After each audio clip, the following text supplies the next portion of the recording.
Si Stella ay isang simpleng sales lady na ang tanging pangarap ay mabigyan ng magandang buhay ang kanyang pamilya. Ngunit magbabago ang lahat ng isang araw, dalawang batang kambal, sina Marlon at Marlene, ang lumapit sa kanya sa loob ng butik at nakiusap. Please, marry your daddy. Ang kanilang ama, si David Mondragon, isang malamig at makapangyarihang bilyonaryo na naniniwalang lahat ng bagay ay may presyo. Isang kontrata ang iaalok niya kay Stella kapalit ng marangyang buhay. Ngunit sa gitna ng mga lihim, paninira ni Rose at mga pekeng pangako, kakayanin ba ni Stella na panindigan ng isang papel na nagsimula lang sa kasunduan? O tuluyan na bang mahuhulog ang kanyang puso sa lalaking akala niya ay walang pakiramdam? Magandang araw, Angels. Isang full story ang nais kong ibahagi sa inyo na siguradong magbibigay kilig at inspirasyon sa bawat isa.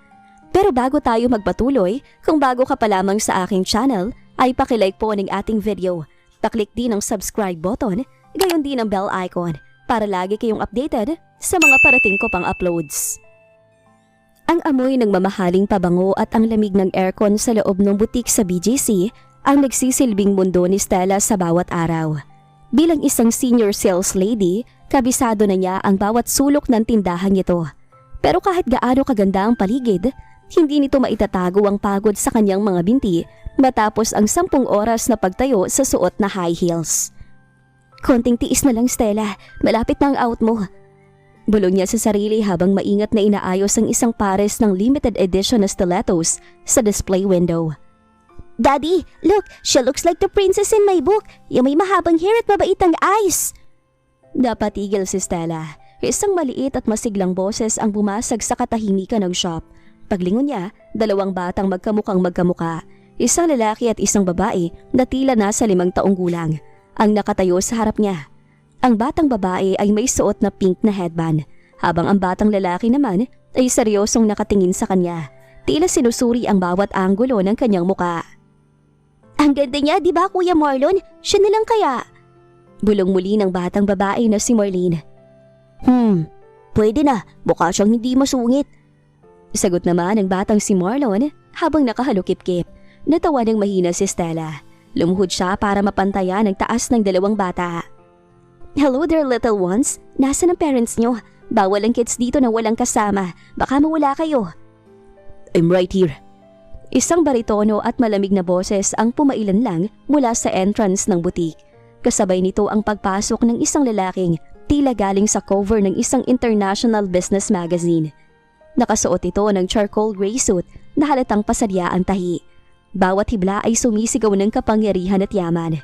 Si David Mondragon, ang bilyonaryong kilala sa pagiging mailap sa media at ruthless sa negosyo. Pero ngayon, sa paningin ni Stella, isa lang siyang ama na mukhang pagod na pagod habang bitbit ang 2 maliit na backpack. Marlon, Marlene, let's go. Nabahala kayo sa trabaho ni Miss. Tiningnan ni David ang nameplate na nakasabit sa dalaga. Miss Stella. Napatayo naman si Stella ng tuwid. Biglang nag-init ang kanyang mga pisngi nang magtagpo ang kanilang mga mata ng binata. May kung anong kuryente ang dumaan sa kanyang sistema. Isang bagay na hindi niya naramdaman kailanman sa loob ng mahabang panahon. Naku sir, hindi naman po sila abala. Ang kukulit, ang kakyutan po nila. Nauutal na saad ni Stella. But daddy, we found her. We want her. Biglang sigaw ni Marlene habang nakayakap sa binti ni Stella. Kumunot ang noo ni David, halatang naguguluhan. What do you mean you want her? If you want the shoes, we can buy it. Just choose the knock. No daddy, we don't want the shoes. We want her. Turo ni Marlon kay Stella. We want her to be our mommy. Daddy, please, marry her. Parang huminto ang mundo ni Stella. Nalaki ang kanyang mga bata at halos malaglag ang panga niya sa narinig. Ang mga ibang empleyado sa butik ay nagsimula na ring magbulungan. Tumingin si David kay Stella. Mula sa magulong hibla ng buhok nito dahil sa pagtatrabaho hanggang sa maamong mukha na bakas ang pagkabigla. Sa unang pagkakataon sa loob ng 5 taon mula nang iwan siya ng kanyang asawa, nakaramdam si David ng kakaibang pintig sa kanyang puso. Kids, marriage is not a joke. Hindi nabibili ang mommy. Seryosong saad ni David pero hindi niya maalis ang tingin sa namumulang mukha ni Stella. If you don't marry her, we will not eat our veggies anymore at hindi na kami papasok sa school. Banta ni Marlon na may kasama pang pagpadyak. Napabantong hininga si David. Alam niyang seryoso ang kanyang mga anak. Tumingin siyang muli kay Stella. Tila hihingi ng paumanhin. Pero imbis na sorry ang lumabas sa bibig niya, isang katanungang hindi niya inaasahan ang nabitawan niya. How much is your daily rate here, Stella? Po, bakit niyo po tinatanong, Sir David? Takang tanong ni Stella. Lumapit si David. Sapat na para maamoy ni Stella ang bango ng kanyang mamahaling cologne. Because my kids just hired you, and I think I'm about to make you an offer you can't refuse. Marry me, and I'll give you everything you need. Nanatiling nakatulala si Stella habang pinagmabasda ng seryosong mukha ni David Mondragon. Sa paligid nila, ang mga katrabaho ni Stella ay halos hindi na makahinga sa panonood. Sino ba naman ang hindi magugulantang? Isang bilyonaryong madalas laman ng balita, ngayon ay nakatayo sa gitna ng isang sapatusan at nag-aalok ng kasal sa isang hamak na sales lady. Sir, baka po nagbibiro lang kayo. Nauutal na tanong ni Stella. Ramdam niya ang panginginig ng kanyang mga tuhod. O baka naman po pagod lang kayo kaya kung ano-ano nasasabi ninyo. Hindi sumagot si David. Sa halip, kinuha niya ang kanyang cellphone at may tinawagan. Cancel my 7 p.m. meeting and call the manager of this boutique. I'm taking one of their employees for an early out. Wait sir, hindi pwedeng ganun lang. Pigil ni Stella, pero huli na. Lumabas mula sa stockroom ang kanilang manager na halos hindi magkaintindihan sa pagbaw kay David. Go Stella, sumama ka na kay Mr. Mondragon. Consider this a paid leave. Bulong ng manager sa kanya na may kasama pang panunulak. Wala nang nagawa si Stella kundi kunin ang kanyang bag. Habang naglalakad palabas ng mall, hawak ng kambal ang magkabila niyang kamay. Si Marlon sa kanan at si Marlene sa kaliwa. Si David naman ay naglalakad sa likuran nila. Dinala sila ni David sa isang napakatahimik at eksklusibong restaurant sa rooftop ng isang hotel. Walang ibang tao kundi sila lang. Mula sa pwesto nila, tanaw ang nagniningning na mga ilaw ng Makati. Daddy, can we have chocolate cake? Order anything you want, kids. But stay at the table, near the window. I need to talk to Stella. Seryosong utos ni David. Nang makalayo ang mga bata, naupo si David sa tapat ni Stella. Ang titig nito ay tila sinusuri ang kaluluwa ng dalaga. I know this is a sudden, Stella, but I am a businessman and I don't waste time. My children have been through a lot. Since their mother left, they've been difficult to manage. For some reason, they like you. Pero sir, hindi naman po rason yun para magpakasal tayo. Hindi po ko binibenta. Sales lady ako, hindi asawa for hire. Sagot ni Stella. Pilit na pinatatatag ang boses. Isang tipid ng ngiti ang sumilay sa labi ni David. Bagay na lalong nagpakaba kay Stella dahil sa sobrang gwapo nito. It's a contract, Stella. 5 million pesos is a signing bonus. Another 5 million after a year. All you have to do is live with us, act as their mother, and be my wife in the eyes of the public. Napahawak si Stella sa gilid ng lamesa. Ang halagang binanggit ni David ay sapat na para maiahon niya ang pamilya niya sa probinsya at makabayad sa lahat ng utang. Pero ang kapalit ay ang kanyang kalayaan. Maaari naman kayong tumanggi sir sa sinabi ng mga anak mo o kaya maraming socialite dyan, maraming mas maganda, mas mayaman. Because you have something they don't. Putol ni David sa kanya habang unti-unting lumalapit ang mukha nito sa kanya. You have that look in your eyes, yung totoong malasakit. Hindi ka nakatingin sa pitaka ko o sa relo ko. Nakatingin ka sa mga anak ko na parang tao sila, hindi parang accessories.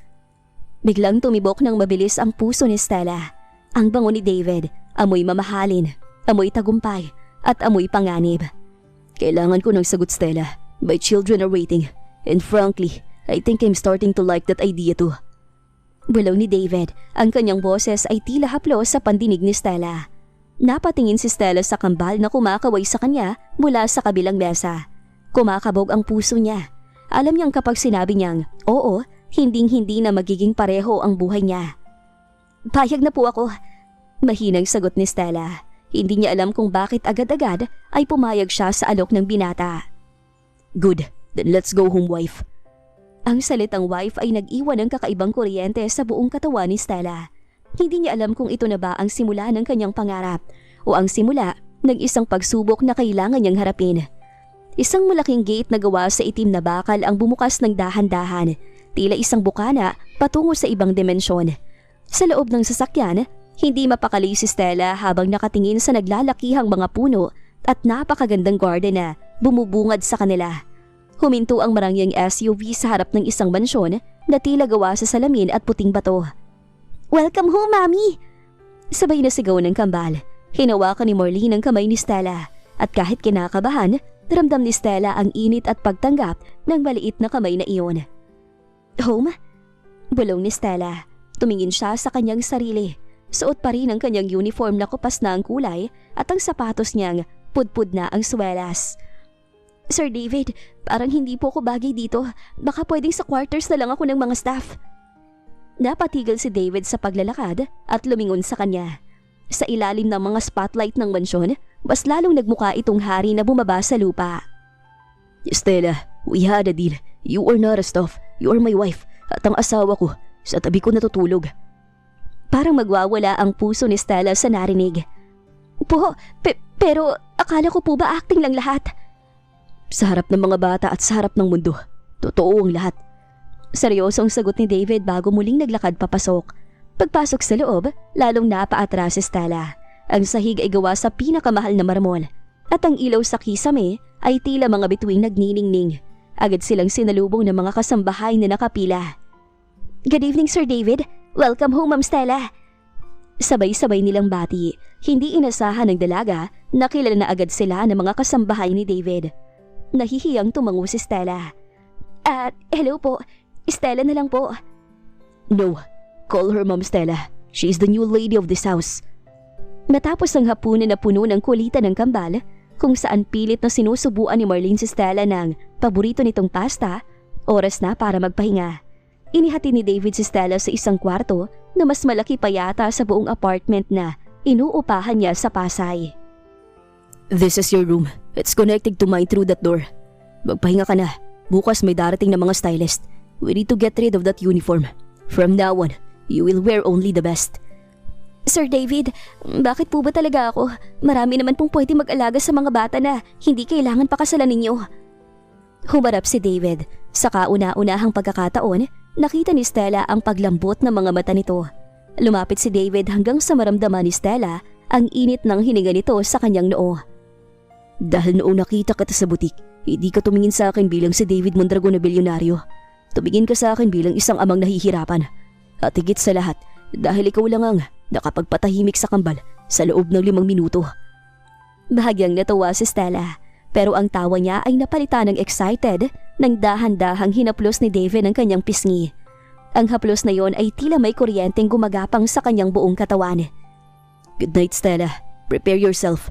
Bukas, magsisimula ng totoong mundo mo. Bulong ni David bago tuluyang lumabas. Naiwang mag-isa si Stella sa gitna ng malaking kwarto. Humiga siya sa kama na sobrang lambot pero hindi siya makatulog.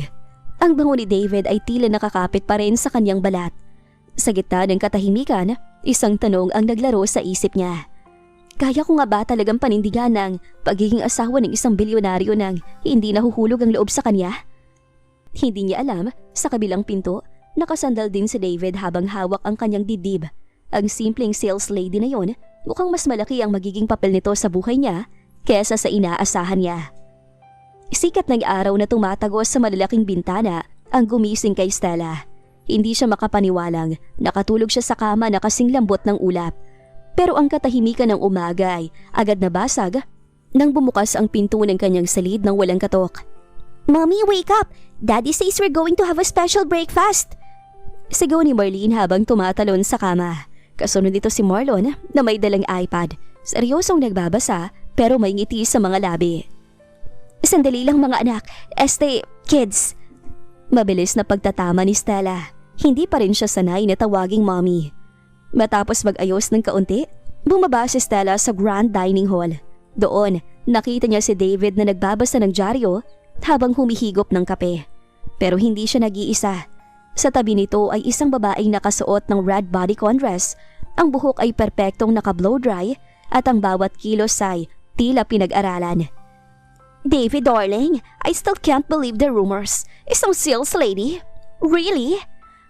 Maarte ang boses ng babae. She's not just a sales lady, Rose. She's my wife. Malamig na sagot ni David nang hindi inaalis ang tingin sa dyaryo. Napatigil si Stella sa huling baitang ng hagdan. Ang babae, si Rose Revilla, ay ang tanyag na modelong madalas itambal kay David sa mga gossip column. Tumingin si Rose kay Stella mula ulo hanggang paa, isang tingin na puno ng pangahamak. "Oh, so this is her? The lucky girl? You look ordinary. Magkano bang binayad sa'yo ni David para magpanggap? Or maybe you're just good at manipulating children." Napako si Stella sa kinatatayuan. Ang kilig na naramdaman niya kagabi ay biglang napalitan ng pait. "Hindi po ako nagmamanipula ng bata, ma'am. At hindi rin po ako lucky. Narito po ako dahil kailangan ako ng mga anak ni Sir David." "Sir David?" Natawa ng malakas si Rose. "See? Even she can't call you by your name, David. What will the board of directors say? What will the media say?" Biglang tumayo si David. Ang tunog ng kanyang upuan na kumiski sa sahig ay sapat na para patahimikin ang lahat. Lumakad siya patungo kay Stella at sa gulat ng dalaga, bigla nitong hinapit ang kanyang bewang. "Ang sasabihin nila ay nahanap ko ng babaeng kayang mahalin ng mga anak ko. Hindi katulad ng iba na ang tanging mahal ay ang apelido ko. Stella is the lady of this house now. If you can't respect that, Rose, there's the door." Namutla si Rose sa kahihiyan. "You'll regret this, David. Hindi siya nababagi dito. She's just a cheap replacement." Padabog na lumabas si Rose. Ang tunog ng kanyang heels ay tila nagbabanta sa katahimikan ng mansyon. Nang mawala ang babae, agad kumala si Stella sa pagkakahawak ni David. "Sir, totoo naman ang sinabi niya, di ba? Hindi ako nababagi dito. Tingnan niyo ang suot ko, ang pananalita ko. Pinagtatawanan lang nila kayo dahil sa akin." Hinarap siya ni David. Sa halip na magalit, hinawakan ito ang magkabilang balikat ni Stella. "Listen to me, Stella. In this world, everyone is wearing a mask. Rose is fake. The people who will judge you are a fake. But you are the only real thing in this house right ngayon." Nagtagpo ang kanilang mga mata. Ang galit ni Stella ay tila natunaw sa lalim ng titig ni David. "Don't call yourself cheap again. From now on, I will make sure na wala nang hahamak sa'yo. Starting today, you will be trained to be a Mondragon. Pero bago yun." Biglang may inilabas si David na isang maliit na box. Pinuksan niya ito at tumambad ang isang diamanteng singsing. "Wear this para malaman ng lahat na asawa kita at ako nagmamay-ari ng puso mo, kahit sa harap lang ng kamera." Isinuot ni David ang singsing sa daliri ni Stella. Ang lamig ng bato at ang init ng kamay ni David ay nagdulot ng isang matinding kalituhan sa puso ng dalaga.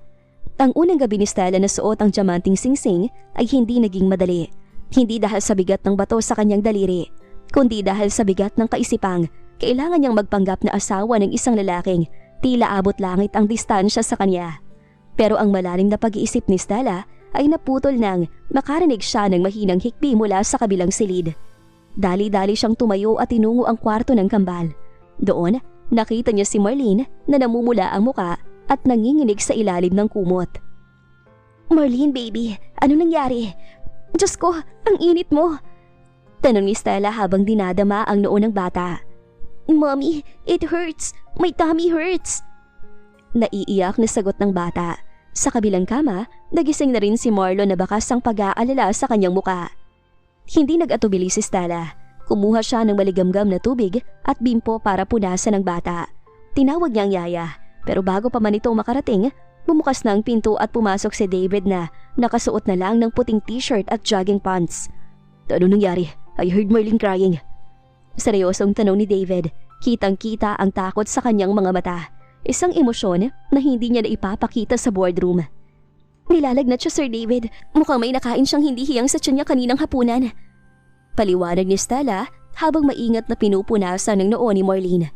Agad na tumawag si David ng family doctor. Pero habang naghihintay, nanatili silang dalawa sa tabi ng bata. Si Stella ang tagapunas habang si David naman ang tagahawak ng kamay ni Marlene para pakalmahin ito. Sa gitna ng katahimikan ng gabi, nagtagpo ang kanilang mga kamay sa ibabaw ng kumot. Sa halip na lumayo, hinigpitan ni David ang hawak sa kamay ni Stella. "Stay here, Stella. Don't leave her." Bulong ni David. Lumipas ang mga oras nang dumating ang doktor at mabigyan ng gamot si Marlene. Unti-unti na ring kumalma ang bata hanggang sa makatulog. Napansin ni David na si Stella ay nakasandal na sa headboard ng kama. Ang mga mata ay pikit na sa sobrang pagod, pero ang kamay ay hawak pa rin ng bimpo. "Stella, gising. Mahinang tapik ni David sa balikat niya.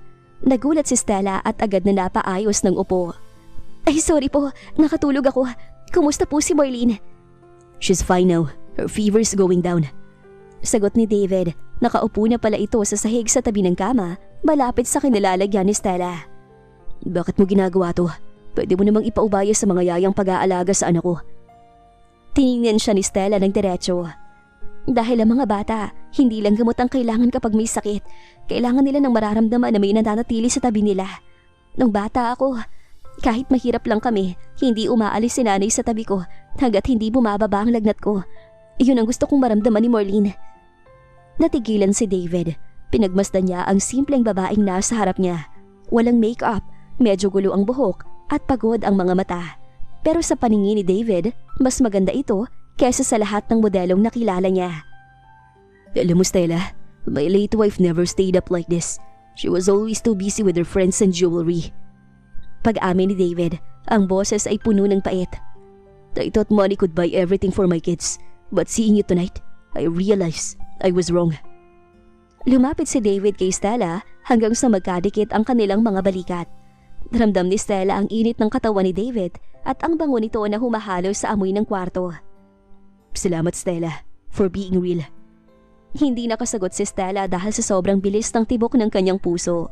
Sa sandaling yon, nawala ang pader sa pagitan ng bilyonaryo at ng sales lady. Ang tanging naroon ay 2 taong pinagbuklod ng pag-aalaga sa mga bata. Pero bago pa man tuluyang madala sa emosyon, tumayo si David at inilalayan si Stella. Go to your room, magpahinga ka na. Ako nang tatapos dito. Pero sir… No sir, it's David. Pagtatama niya habang nakatitig ng malalim sa mga labi ni Stella. Good night, Stella. Habang naglalakad pabalik sa kanyang kwarto, hawak ni Stella ang kanyang puso.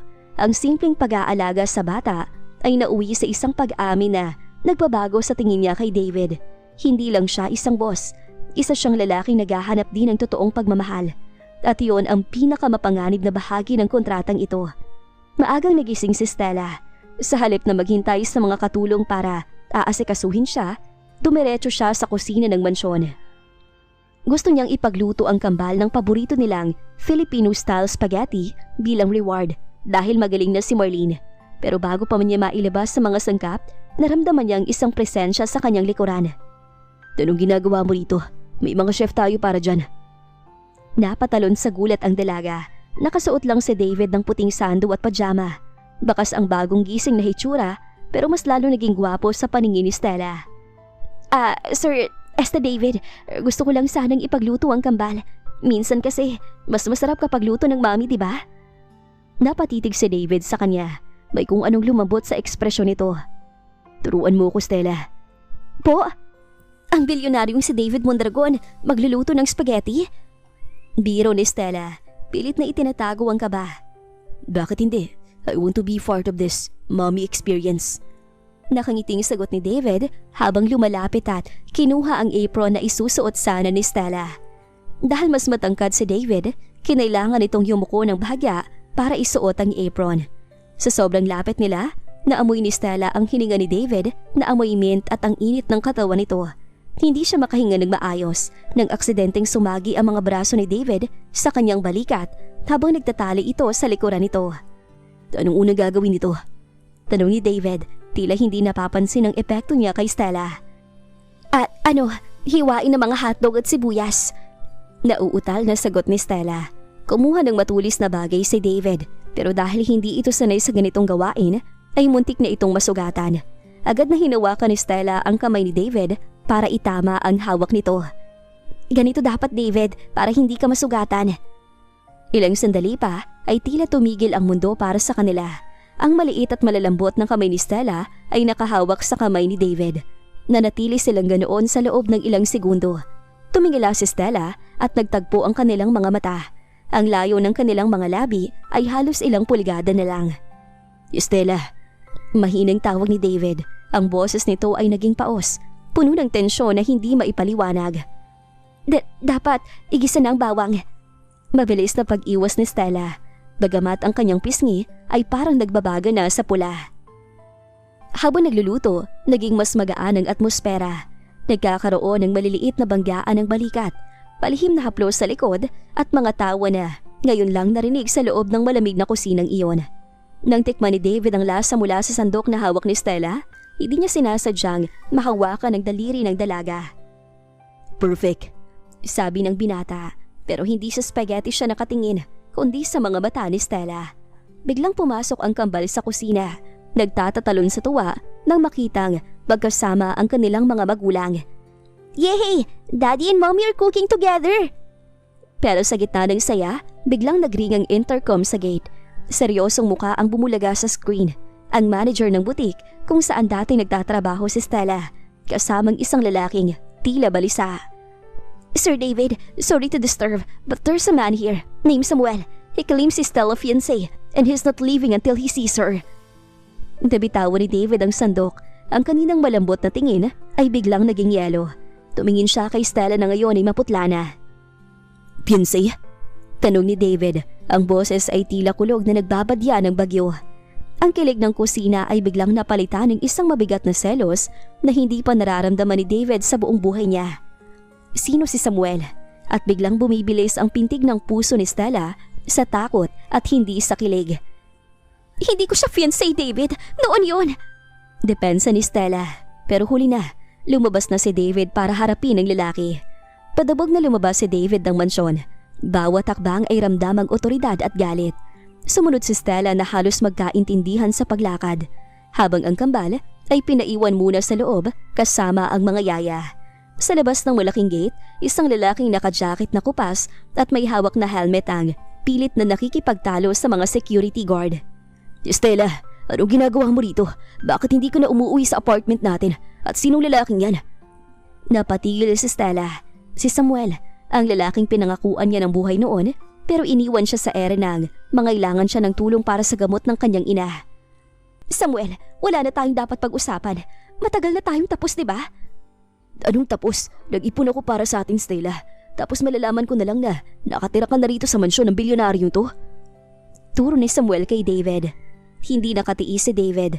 Lumapit siya at humarang sa gitna ni Stella at Samuel.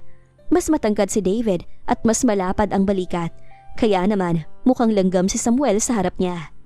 Step back. You are trespassing on private property. And more importantly, you are accusing my wife. Wife? Huwag mo kong patawanin. Binili mo lang siya, di ba? Pang-uuyam ni Samuel. Tumingin siya kay Stella na may halong pait.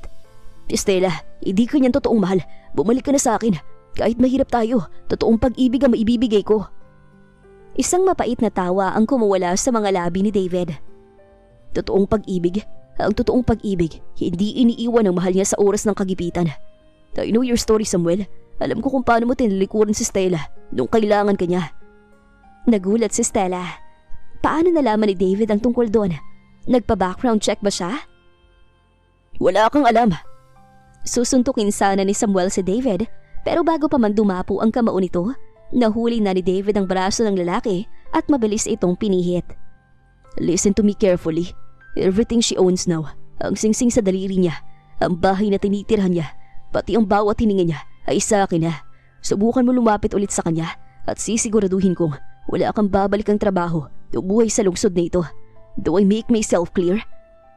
Sa takot, mabilis na kumala si Samuel at sumakay sa kanyang motor. Di pa tayo tapos, Stella. Pero lang nagustuhan mo sa lalaking yan. Nang makalayo si Samuel, bumalik ang katahimikan sa harap ng mansyon. Hinarap ni David si Stella. Ang kanyang puso ay mabilis pa rin kumakabog dahil sa galit. Bakit hindi mo sinabi na may fiancé ka pala? Madiing tanong ni David. Hindi ko siya fiancé, David. Ex-boyfriend ko lang siya at matagal na kaming wala. Sagot ni Stella. Ang mga mata ay nagsisimula ng magtubig. At bakit pa nagagalit ng ganyan? Kontrata lang naman to, di ba? Bakit kailangan manakot ka ng tao? Biglang hinawakan ni David ang magkabilang braso ni Stella at isinandal siya sa pader ng gate. Ang lapit ng kanilang mga buka. Ramdam ni Stella ang init ng galit at selos ni David. Dahil ayaw ko may ibang humahawak sa iyo, Stella. Kahit sa pagpapanggap lang, asawa kita. At pag-aari ko ay hindi dapat tinitingnan ng ibang lalaki na parang may karapatan pa rin sila sa kanya. Selos ba yan, David? Hamon ni Stella, kahit na ang puso niya ay parang magwawala na sa kaba. Hindi sumagot si David. Sa halip, Tinitigan niya ang mga labi ni Stella nang matagal bago ito marahas na bumitaw at pumasok sa loob ng mansyon nang hindi lumilingon. Naiwan si Stella na nakahawak sa kanyang braso. Nanginginig pero may kakaibang init na naramdaman. Pumasok si David sa kanyang library nang hindi malang lumingon kay Stella. Ramdam ni Stella ang bigat ng hangin sa loob ng mansyon. Sa halip na matakot, nanaigang inis sa dalaga. Hindi niya matanggap na taratuhin siyang parang isang gamit lang. Lalo na't alam niyang wala namang katotohanan ang mga paratang ni Samuel. Padabog na binuksan ni Stella ang pinto ng library. David, mag-usap tayo. Hindi mo pwedeng basta na lang ako talikuran pagkatapos mong mag-iskandalo sa labas. Nakatalikod si David, nakatitig sa malaking bintana habang hawak ang isang baso ng whiskey. Wala tayong dapat pag-usapan, Stella. Maliwanag nakita ko.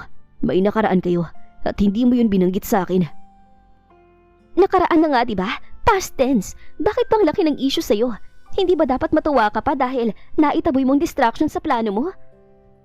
Sigaw ni Stella habang papalapit sa kanya. Humarap si David. Ang kanyang mga mata ay nanlilisik. Ibinaba niya ang baso sa lamesa nang may kalabog. Distraction? Stella, hindi ako natutuwa na makitang tinitingnan ka na lalaking yun na tila may hawak pa rin siya sa puso mo. Hindi ako natutuwa na maisip na baka gusto mo bumalik sa kanya. At bakit naman hindi ka matutuwa? Dahil ba masisira ang kontrata natin? O dahil takot kang mawala ng yaya para sa mga anak mo? Hamon ni Stella. Ang kanyang puso ay mabilis ang pagtibok. Sa isang iglap, nilaktawan ni David ang distansya sa pagitan nila. Hinawakan niyang magkabilang balikat ni Stella at mabilis itong isinandal sa bookshelf. Nahulog ang ilang libro sa sahig pero walang nakapansin. Ang tanging naririnig ay ang mabilis na paghinga ng dalawa.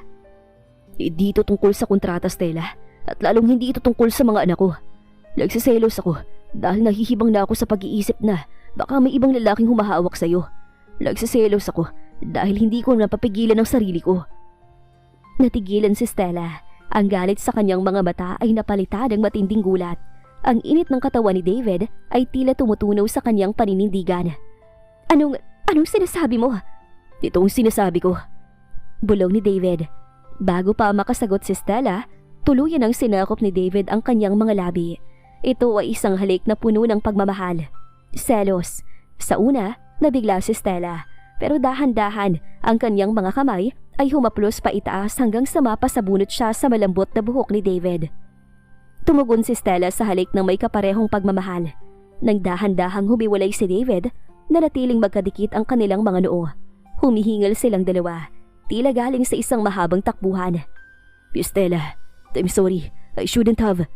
Hinawakan ni Stella ang mukha ni David, pinigilan itong lumayo. Huwag kang humingi ng paumanhin para sa isang bagay na gusto ko ring mangyari. Nagkatitigan sila sa gitna ng madilim na library. Alam nilang dalawa na pagkatapos ng gabing ito, wala nang balikan. Ang pagpapanggap ay tuluyan ng naging katotohanan. Pero sa likod ng kanilang kilig, isang panganib ang nagbabadyang sumira sa kanila. Dahil si Rose, na kanina pa pala nakikinig sa labas ng pinto, ay may hawak ng video ng kanilang pagtatalo at nagaganap sa kanila. Magpakasaya kayo ngayon dahil sisiguraduhin kong bukas bagsak na ang career mo, David, at balik kalsada ka na, Stella.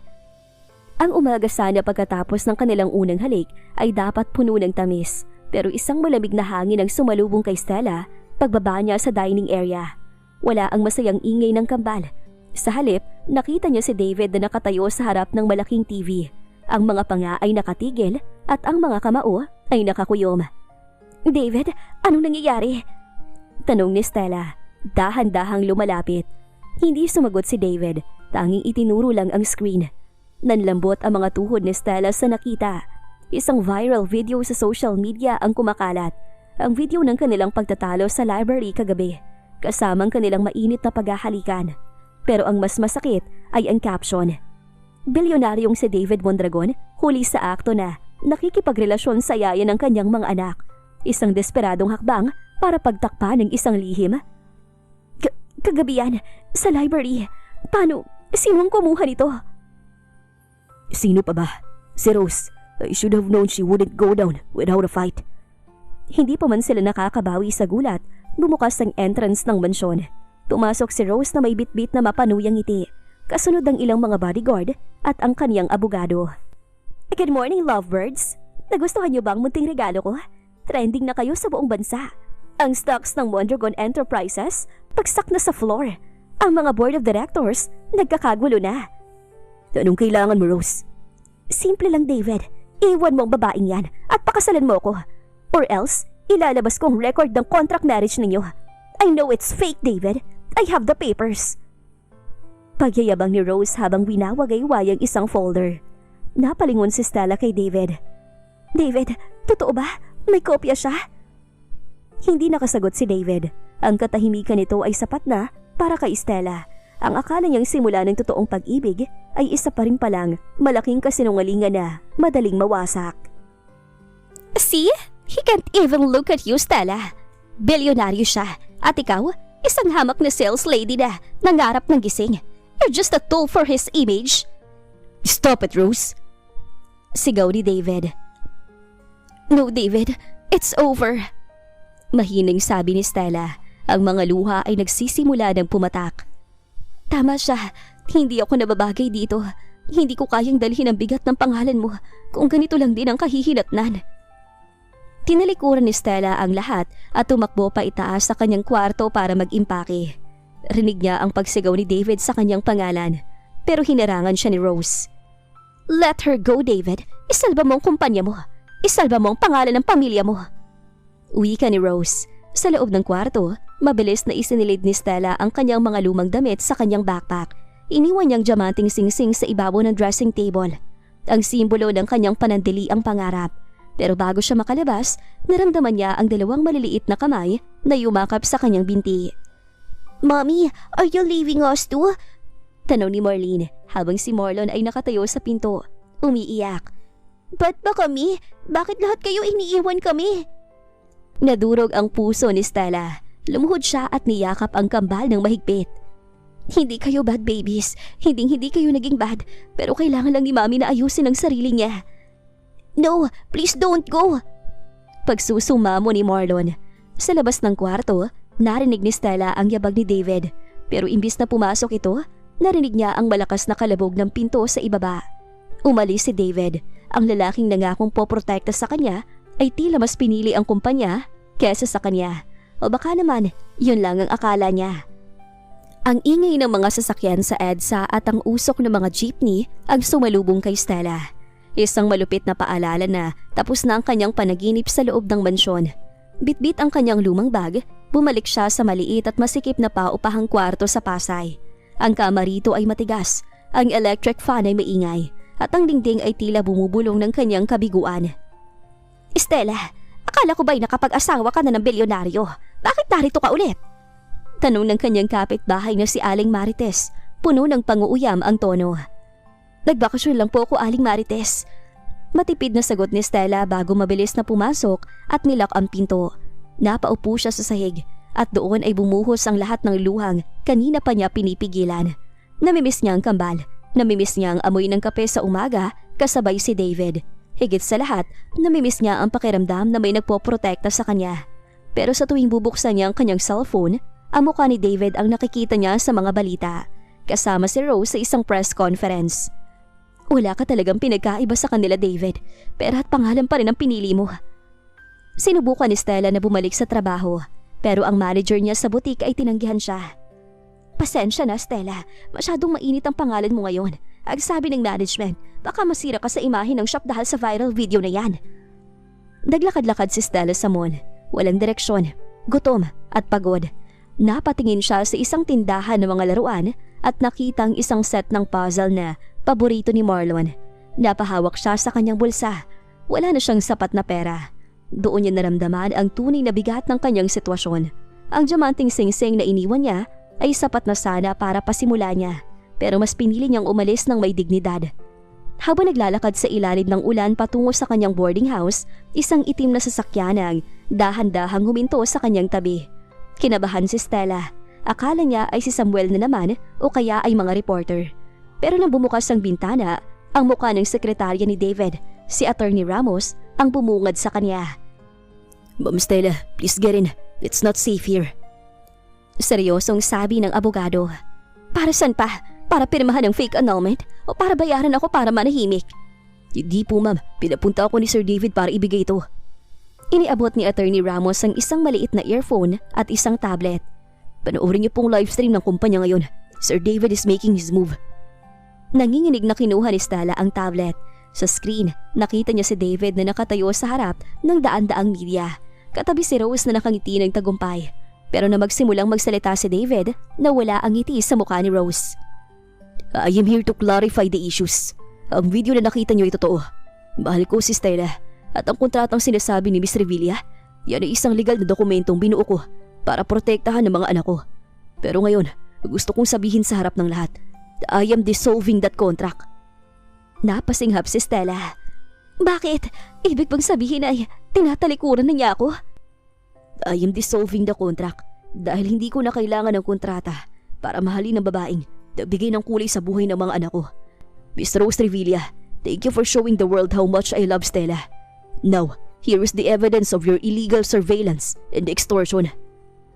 Lumalabas na ang pag-alis ni David noong araw na yon ay hindi para iwan si Stella, kundi para kuhanin ang lahat ng ebidensya laban kay Rose at ayusin ang legal na aspeto ng kanilang pagsasama. Stella, I'm coming for you. Don't you dare run away again, love. Nabitawan ni Stella ang tablet sa gulat. Kasabay nito ang paghinto ng isa pang sasakyan sa likuran nila. Isang pamilyar na sports car. Lumabas si David, pero ang mga mata ay nakapokus lang sa kanya. David? Bulong ni Stella. Bumubuhos ang malakas na ulan sa madilim na kalsada, pero tila tumigil ang pag-inog ng mundo para kay Stella. Nakatayo siya sa tapat ng kanyang barong-barong na boarding house, basang-basa, habang nakatitig sa lalaking hindi niya inakalang susundan siya sa ganitong klaseng lugar. Si David Mondragon, ang bilyonaryong madalas ay nasa air-condition na boardroom, ay ngayon ay nakatayo sa gitna ng ulan. Ang kanyang mamahaling puting polo ay dumidikit na sa kanyang katawan dahil sa ulan, at ang kanyang buhok ay gulo-gulo, pero ang kanyang mga mata ay nagniningning sa determinasyon. David, anong ginagawa mo rito? Ang kumpanya mo, ang press conference. Hindi mahalaga ang kumpanya kung wala ka sa tabi ko, Stella. Sagot ni David habang humahakbang papalapit. Ang bawat yapak niya sa tubig ay tila pintig ng puso ni Stella. Pero ang kontrata. Sinira ko ng kontrata, Stella. I don't want a contract wife anymore. Ayoko na ng kasunduang may bayad. Ayoko na ng acting. Napayuko si Stella. Ang kanyang mga luha ay humahalo sa patak ng ulan sa kanyang pisngi. Kaya nga ako umalis dahil hindi ko na kayang magpanggap, David. Masakit na sa tuming iisipin ko na kaya mo lang ako kasama ay dahil kailangan mo ng mami para sa mga bata. Biglang hinawakan ni David ang magkabilang balikat ni Stella. Napilitan ng dalaga na tumingala sa kanya. Ramdam ni Stella ang panginginig ng mga kamay ng bilyonaryo. Isang kahinaan na ngayon lang nito ay pinakita. Look at me, Stella. Tumingin ka sa akin. I didn't come here for the kids. I came here for me. Simula nang pumasok ka sa mansyon, hindi lang ang kwarto ng kambal ang binuhay mo. Binuhay mo rin ang pusong akala ko ay patay na. Nagsiselos ako hindi dahil sa pride, kundi dahil takot ako makuha ka ng iba. Nagagalit ako kay Rose, hindi dahil sa iskandalo, kundi dahil sinaktan ka niya. David? Mahal kita, Stella. Hindi bilang sales lady, hindi bilang nani, kundi bilang ikaw. Mahal kita sa paraang hindi kayang bayaran ng kahit anong bilyon. Please come back to me. Hindi bilang contract wife, kundi bilang totoong asawa ko. Hayaan mo, ako naman na mag-alaga sa'yo. Hindi na nakasagot si Stella dahil ang kanyang mga labi ay muling sinakop ni David sa isang halik. Sa gitna ng gulo, naramdaman ni Stella ang pinakaligtas na lugar sa mundo. Ang mga bisig ni David. Niyakap ng mahigpit ni Stella ang leeg ni David. Hinahayaan ng sarili na tuluyang mahulog. Mahal din kita, David. Kahit nakakatakot. Kahit ang gulo, mahal kita. Makalipas ng ilang oras matapos ang tensyong idinulot ni Rose, mas naging kalmado ang paligid sa mansyon. Ngunit para kay David, hindi sapat ang katahimikan lang. Alam niyang may kailangan ayusin sa puso ni Stella. Hindi na niya kayang makitang tila may pader pa rin sa pagitan nila dahil sa kontrata na nagsimula ng lahat. Isang hapon, habang abala si Stella sa pag-aayos ng mga gamit ng kambal, pumasok sina Marlon at Marlina, may bitbit na mga makukulay na sobre. Mami Stella, Daddy said we're going on a special mission today. Masayang saad ni Marlene habang hinihila ang kamay ni Stella. Anong mission yan, babies? Secret po, pero kailangan niyo pong isuot ito. Wear this. See you where our hearts first met. Dinala ng driver si Stella at ang kambal sa isang parke na malapit sa butik kung saan sila unang nagkita. Doon, sa ilalim ng isang malaking puno na pinalilibutan ng mga sariwang bulaklak, nakatayo si David. Wala siyang suot na suit, nakasimpleng puting polo lang ito at maong. Mukhang isang normal na ama na naghihintay sa kanyang pamilya. David, anong ginagawa natin dito? Takang tanong ni Stella. Lumapit si David at kinuha ang mga kamay ni Stella. Dito tayo nagsimula, Stella. Isang transaksyon, isang deal. Pero sa lumipas na mga linggo, na-realize ko na hindi ko pala kaya na mawala ka sa buhay namin ng mga anak ko. Lumapit ang kambal sa magkabilang gilid nila. Si Marlon ay may hawak na maliit na pulang box, habang si Marlene naman ay may hawak na karatula na may sulat kamay na, Please marry our daddy, for real. Stella, binabawi ko ng lahat ng sakit at pag-aalinlangan na naibigay ko sa'yo. Madamdaming sabi ni David habang dahan-dahang lumuluhod sa harap niya. Ayoko na maging boss mo. Ayoko na maging employer mo. Gusto kong maging asawa mo. Yung lalaking magpoprotekta sa'yo, hindi dahil sa pinirmahang papel, kundi dahil hindi ko na kayang mabuhay nang wala ka. Binuksan ni Marlon ang box at kinuha ni David ang isang eleganteng singsing. Love, will you marry me? This time, no contracts, no expiration. Just me, the kids, and the lifetime of loving you. Naiyak si Stella, pero sa pagkakataong ito, luha ito ng labis na kagalakan. Tiningnan niya ang kambal na excited na naghihintay at ang lalaking nagpabago ng kanyang mundo. Yes, David. Yes. Sagot ni Stella. Agad na isinuot ni David ang singsing at binuhat si Stella habang nagtatatalon sa tuwa sina Marlon at Marlene. Ang buong mansyon ng mga Mondragon ay tila nabalot ng mahika. Mommy, look at my dress. I'm a real flower girl now. Masayang saad ni Marlene habang umiikot sa harap ng salamin. Suot nito ang isang malaprinsesang gown na may maliliit na rosas na disenyo. And I have the rings, Mommy. I won't lose them. I promise. Seryosong saad ni Marlon na napakagwapo sa kanyang mini tuxedo. I'll protect the rings like how Daddy protects you. Napaiyak si Tuwa sa Stella habang pinagmamasdan ng kambal. Sino ang mag-aakala na ang dalawang batang pumasok lang sa butik noon para bumili ay magiging dahilan ng kanyang habang buhay na kaligayahan. Napakaganda mo, Stella. Tunay na rin ka ng tahanang ito. Bati ng kanyang head stylist habang inaayos ang mahabang belo ng kanyang gown. Habang naghahanda ang lahat, kumatok si David sa pinto. Ayon sa tradisyon, bawal makita ang bride bago ang kasal. Kaya nanatili siya sa likod ng pinto. Ang tanging boses lang niya ang naririnig ni Stella. Sapat na para pakalmahin ang kabog sa puso ng dalaga. Stella, are you there? Mahinang tawag ni David. David, bawal mo ko makita. Saway ni Stella pero may ngiti sa kanyang mga labi. I don't believe in bad luck, Stella. Makilala kang pinakamagandang swerte sa buhay ko. Gusto ko lang sabihin na salamat. Salamat dahil pinili mo kami. Salamat dahil hindi ka sumuko sa isang lalaking akala'y kontrata lang ang sagot sa lahat. David! I love you, Mrs. Mondragon to be. Magkita tayo sa altar, love. Huling saad ni David bago umalis. Nang dumating ang oras ng seremonya, ginanap ito sa isang napakagandang garden chapel na overlooking ang dagat. Habang tumutugtog ang paboritong kanta ni Stella, bumukas ang malaking pinto. Naunang maglakad si Marlo na hawak ang singsing.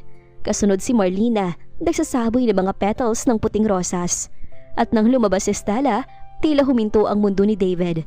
Suot ang isang elegante at simpleng gown, naglakad si Stella patungo sa altar. Wala na sina Rose at ang mga paninira nito. Tanging ang kanilang pamilya at malalapit na kaibigan lang ang saksi sa katuparan ng pangarap nila. Pagdating ni Stella sa harap, kinuha ni David ang kanyang kamay at hinalikan ito ng buong giliw. You are the most beautiful sight I have ever seen. Bulong ni David. Nagsimula ang seremonya na puno ng tawanan at luha ng kagalakan. Pero habang nagpapalitan sila ng mga vows, napansin ni Stella ang isang matandang lalaki sa dulo ng upuan na kamukhang kamukha ni David, na tila umiiyak din sa tuwa. Ito na kaya ang sorpresa ni David na bubuo sa kanilang pamilya? Ang simoy ng hangin sa garden chapel ay tila nakikigalak sa pag-iisang dibdib ni na David at Stella. Matapos ang kanilang matatamis na I do, hinarap ni David ang lahat ng panauhin habang mahigpit na nakahawak sa kamay ng kanyang asawa. bago tayo dumiretso sa reception, may isa pa akong gustong ipakilala sa inyo.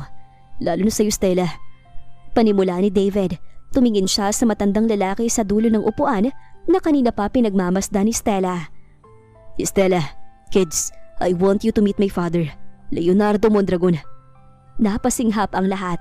Akala ng marami ay matagal nang pumanaw ang ama ni David. Ngunit ang totoo ay itinago ito ni David sa ibang bansa para ilayo sa gulo ng negosyo at sa panggigipit ni Rose noon. I brought him home because I want our family to be truly complete. Wala na tayong itatago. Wala na tayong takot. Salamat, Stella, sa pag-aalaga sa anak ko at sa aking mga apo. Gayon lang uli naging ganito kasaya ang mga mata ni David. Masaya na saad ng Don. Sa reception, ang mansyon ay napuno ng tawanan. Habang nagsasayaw sina David at Stella sa gitna ng dance floor, nakasandalang ulo ni Stella sa dibdib ng kanyang asawa. Alam mo, David, noong nandun ako sa butika at lumapit sa akin sina Marlon at Marlene, akala ko ay malas ako dahil pagod na pagod ako sa trabaho. Hindi ko akalain na yun palang simula ng pinakamagandang kwento ng buhay ko. Hinigpitan ni David ang yakap sa bewang ni Stella. Hindi ka malas, Stella. You are the miracle we've been waiting for.